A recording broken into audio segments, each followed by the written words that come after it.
welcome back to another episode of Getting Better Marks with Mrs. Starks. Today I'm going to do a mini lesson on the order of operations.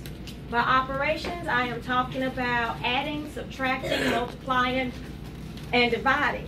Sometimes you have problems that have multiple operations and you need to know the order that you should perform those inside an expression. If you'll notice, I have a chart on the board that gives you the order of operations. You will see parentheses, which we also refer to as grouping symbols. Those can be parentheses, brackets, and braces, and we perform those in the order that I just said. We have exponents, and the part that gives my students a lot of problems is that multiplication and division, but you must perform those in order from left to right. So whichever one you would get to first, you would do that one. And the same applies to adding and subtraction. We have a few problems that we're going to work, and hopefully at the end of this session you will have a better understanding of how to perform order of operations. I'm going to start simple and work this problem. 11 plus 7, and you'll notice that this problem does not have any grouping symbols whatsoever. Well, when I work a problem like that, I do use my chart. The first thing I ask myself, are there parentheses? There aren't. Then we move down to exponents. There are no exponents.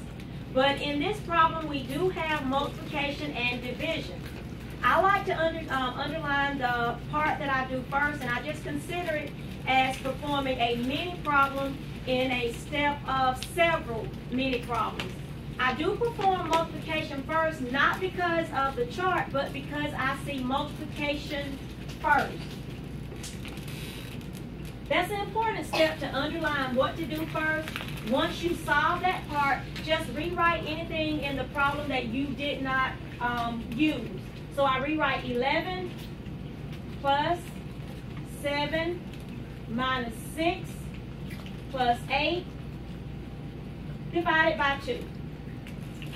So I still have to stick with the order of operations. And the next thing that I'll do is division. And I underline that. And in my mind, I already know that 2 times something is going to give me 8, and that's going to be 4. So I rewrite everything and replace 8 divided by 2 with 4.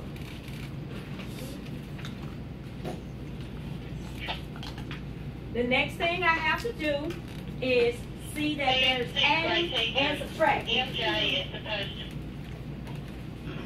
So what I'll do, I will perform the adding first, not because the saying, which is please excuse my dear Aunt Sally, but I perform adding first because that's the first thing I get to in the problem.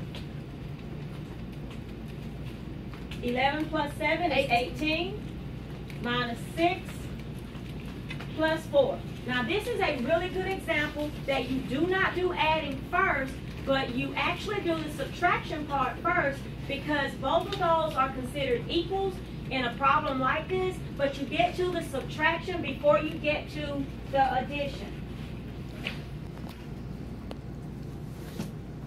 And our answer to this problem is 16.